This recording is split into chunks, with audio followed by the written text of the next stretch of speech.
ನಮಸ್ಕಾರ.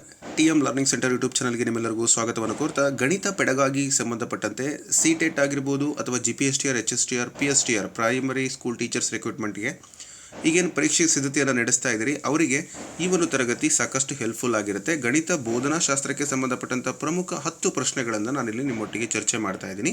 ಇದು ಹಿಂದಿನ ಪ್ರಶ್ನೆ ಪತ್ರಿಕೆಗಳಿಂದ ನಾನು ಪ್ರಶ್ನೆಗಳನ್ನು ತೊಗೊಂಡು ಬಂದಿದ್ದೀನಿ. ಹಾಗಾಗಿ ನಿಮಗೆ ಈ ಎಲ್ಲ ಪ್ರಶ್ನೆಗಳು ಬಹಳಷ್ಟು ಯೂಸ್ಫುಲ್ ಆಗುತ್ತೆ.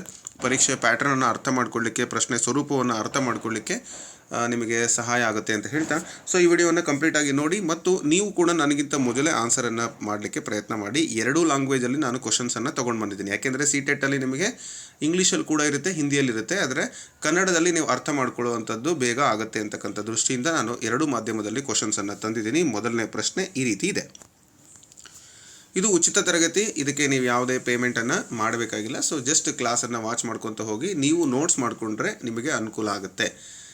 ಗಣಿತ ಬೋಧನೆಗೆ ಸಂಬಂಧಿಸಿದಂತೆ ಈ ಕೆಳಗಿನ ವಿಧಾನಗಳಲ್ಲಿ ಈ ವಿಧಾನಗಳಲ್ಲಿ ಯಾವುದು ಅಲ್ಲ ಅಂತ. So which of the following method or approaches is not related to the mathematics teaching ಅಂತ ಇದೆ. ಸೊ ಯಾವುದು ಅಲ್ಲದೆ ಇರತಕ್ಕಂಥದ್ದು ಅಂತ. ಸೊ ಆಪ್ಷನ್ಸನ್ನು ನೀವು ನೋಡ್ಬೋದು ಸ್ನೇಹಿತರೆ. ಮೊದಲನೇದು ಬಂದು ವಿಶ್ಲೇಷಣೆ ಮತ್ತು ಸಂಶ್ಲೇಷಣೆ, ಗಿಳಿಪಾಠ, ನೆಕ್ಸ್ಟು ಸಮಸ್ಯೆ ಪರಿಹಾರ, ನಿಗಮನ ಅಥವಾ ಅನುಗಮನಾತ್ಮಕ ಅಂತ ಕೊಟ್ಟಿದ್ದಾರೆ. ಡಿಡಕ್ಟಿವ್ ಮೆಥಡ್, ಇಂಡಕ್ಟಿವ್ ಮೆಥಡು ನಾವು ನೋಡಿದ್ದೀವಿ. ಇದನ್ನು ನಾವು ಆ್ಯಕ್ಚುಲಿ ಗಣಿತದಲ್ಲಿ ಬಳಸ್ಕೊಳ್ತೀವಿ. ಹಾಗೆಯೇ ಸಮಸ್ಯೆ ಪ್ರಾಬ್ಲಮ್ ಸಾಲ್ವಿಂಗ್ ಮೆಥಡ್ ಕೂಡ ನಾವು ಬಳಸ್ತೀವಿ. ಇನ್ನು ಅನಾಲಿಸಿಸ್ ಆರ್ ಸಿಂಥಸಿಸ್, ಸಂಶ್ಲೇಷಣೆ ಮತ್ತು ವಿಶ್ಲೇಷಣೆಯನ್ನು ನಾವು ಬಳಸ್ಕೊಳ್ತೀವಿ. ಆದರೆ ಎಲ್ಲಾದರೂ ನಾವು ಮೆಮೊರೈಸೇಷನ್ ಅಂತಕ್ಕಂಥ ಒಂದು ವರ್ಡನ್ನು ಯೂಸ್ ಮಾಡ್ತೀವಾ? ಖಂಡಿತ ಇಲ್ಲ.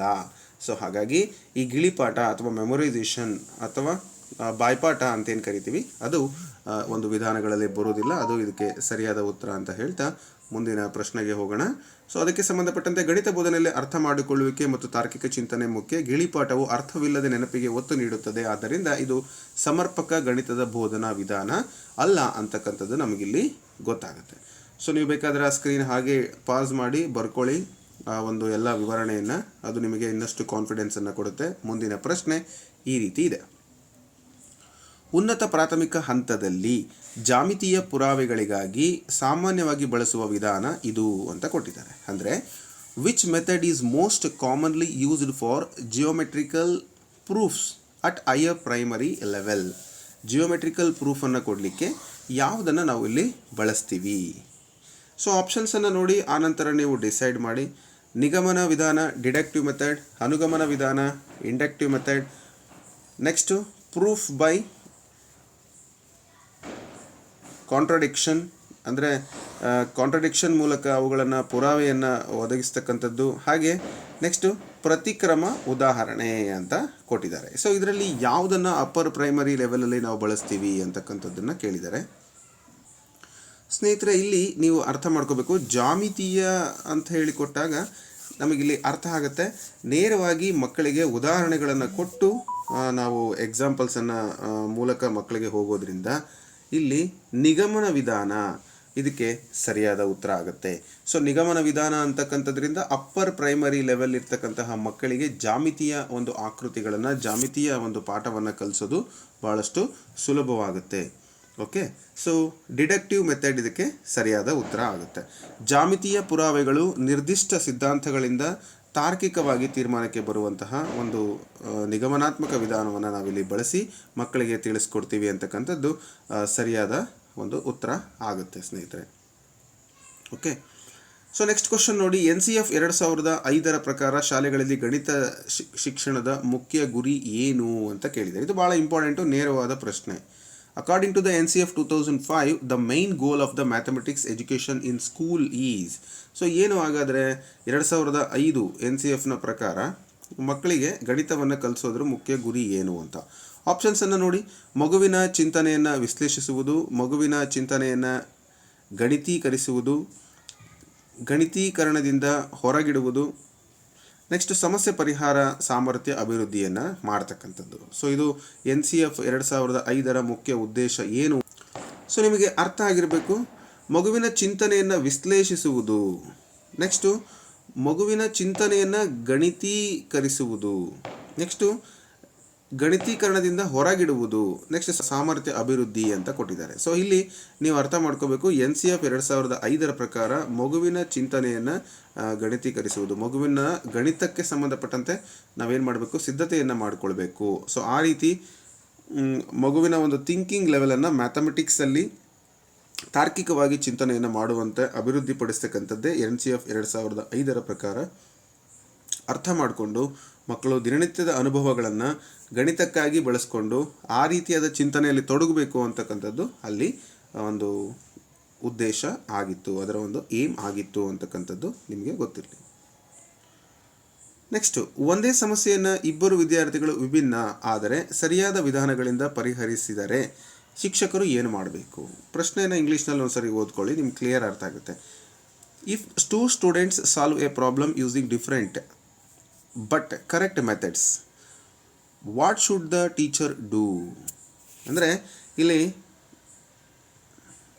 ಪ್ರಶ್ನೆ ಇಷ್ಟೇ, ಮಕ್ಕಳು ಎಲ್ಲ ಇದು ಒಂದನೇ ವಿದ್ಯಾರ್ಥಿ, ಇದು ಎರಡನೇ ವಿದ್ಯಾರ್ಥಿ ಅಂದಾಗ ಈ ವಿದ್ಯಾರ್ಥಿ ಹೇಗೇಗೋ ಲೆಕ್ಕವನ್ನು ಮಾಡಿ ಆನ್ಸರನ್ನು ಬರೆದಿದ್ದಾನೆ, ಈ ವ್ಯಕ್ತಿ ಹೀಗೆ ಆನ್ಸರನ್ನು ಬರೆದಿದ್ದಾನೆ, ಬಟ್ ಇಬ್ಬರದು ಆನ್ಸರ್ ಸೇಮ್ ಬಂದಿದೆ ಅಂದಾಗ ನಾವು ಏನು ಮಾಡಬೇಕು? ಇಷ್ಟೇ ಪ್ರಶ್ನೆ. ಇದಕ್ಕೆ ಆನ್ಸರ್ ಬಂದು ನಿಮ್ಗೆ ಅರ್ಥ ಆಗಿರ್ಬೋದು ಈಗ ಆಲ್ರೆಡಿ. ನೋಡಿ, ಇಬ್ಬರಿಗೂ ಪೂರ್ಣ ಅಂಕವನ್ನು ನೀಡುವುದು, ಪೂರ್ಣ ಅಂಕ ನೀಡಿ ಎಚ್ಚರಿಕೆಯನ್ನು ನೀಡುವುದು, ಒಬ್ಬರಿಗೆ ಶೂನ್ಯ ಅಂಕ ಕೊಡುವುದು, ಔಪಚಾರಿಕ ವಿಧಾನ ಬಳಕೆಗೆ ಒತ್ತಾಯಿಸುವುದು. ಕರೆಕ್ಟಾಗಿ ಇದನ್ನೇ ಬಳಸು ಅಂತ ಹೇಳೋದು ತಪ್ಪು. ಒಬ್ಬರಿಗೆ ಕಡಿಮೆ ಅಂಕ ಕೊಡೋದು ತಪ್ಪು, ಒಬ್ಬರಿಗೆ ಎಚ್ಚರಿಕೆ ಕೊಡೋದು ತಪ್ಪು. ಸೊ ಇಬ್ಬರಿಗೂ ಪೂರ್ಣ ಅಂಕ ಕೊಡ್ತಕ್ಕಂಥದ್ದು ಸರಿಯಾದದ್ದು. ಯಾಕೆ ಅಂದರೆ ಕರೆಕ್ಟ್ ಮೆಥಡನ್ನು ಬಳಸಿದ್ದಾರೆ. ಅಂದರೆ ಮೆಥಡ್ ಯಾವುದೇ ಇರಲಿ, ಆನ್ಸರ್ ಕರೆಕ್ಟ್ ಬಂದಿದೆ ಅಂದಾಗ ನಾವು ಅದನ್ನು ಗೌರವಿಸಬೇಕು. ಇಲ್ಲಿ ಅದನ್ನೇ ಹೇಳ್ತೀವಿ, ಇಬ್ಬರಿಗೂ ಪೂರ್ಣ ಅಂಕಗಳನ್ನು ಕೊಡಬೇಕು. ಗಣಿತದಲ್ಲಿ ಸಮಸ್ಯೆ ಪರಿಹಾರಕ್ಕೆ ಹಲವು ಸರಿಯಾದ ಮಾರ್ಗಗಳು ಇರಬಹುದು, ಎಲ್ಲ ಸರಿಯಾದ ವಿಧಾನಗಳಿಗೆ ಗೌರವ ನೀಡಬೇಕು.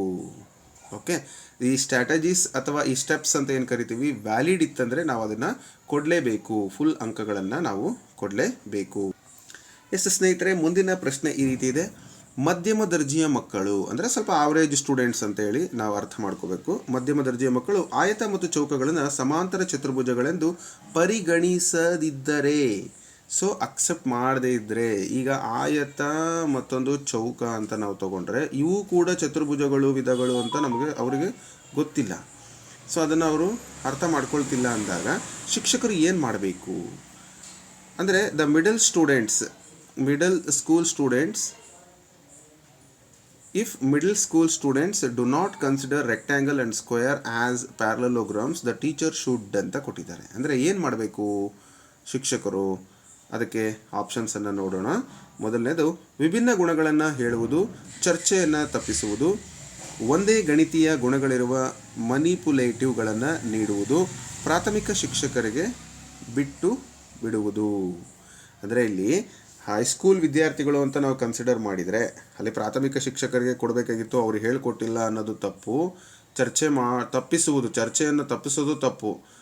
ಇನ್ನು ವಿಭಿನ್ನ ಗುಣಗಳನ್ನು ಹೇಳುವುದು ಅನ್ನೋದಕ್ಕಿಂತ ಹೆಚ್ಚಾಗಿ ಅಲ್ಲಿ ಒಂದೇ ಗಣಿತೀಯ ಗುಣಗಳನ್ನು ಮನಿಪುಲೇಟಿವ್ಗಳನ್ನು ನೀಡ್ತಕ್ಕಂಥದ್ದು. ಅಂದರೆ ಅವ್ರಿಗೆ ಎಕ್ಸಾಂಪಲ್ಗಳನ್ನು ಕೊಟ್ಟು ಚತುರ್ಭುಜ ಅಂದರೆ ಏನು, ಓಕೆ, ಚೌಕ ಅಂದರೆ ಏನು, ಎಷ್ಟು ಬಾಹುಗಳನ್ನು ಅದು ಒಳಗೊಂಡಿರುತ್ತೆ, ಈ ಥರ ಹೇಳಿ ಅವರಿಗೆ ಚತುರ್ಭುಜದ ಪರಿಕಲ್ಪನೆಯನ್ನು ಕೊಡಬೇಕು ಅಂತಕ್ಕಂಥದ್ದು ಸರಿಯಾದ ಉತ್ತರ. ಸೊ ಆಪ್ಷನ್ ಸಿ ಇದಕ್ಕೆ ಸರಿಯಾದ ಉತ್ತರ ಆಗುತ್ತೆ.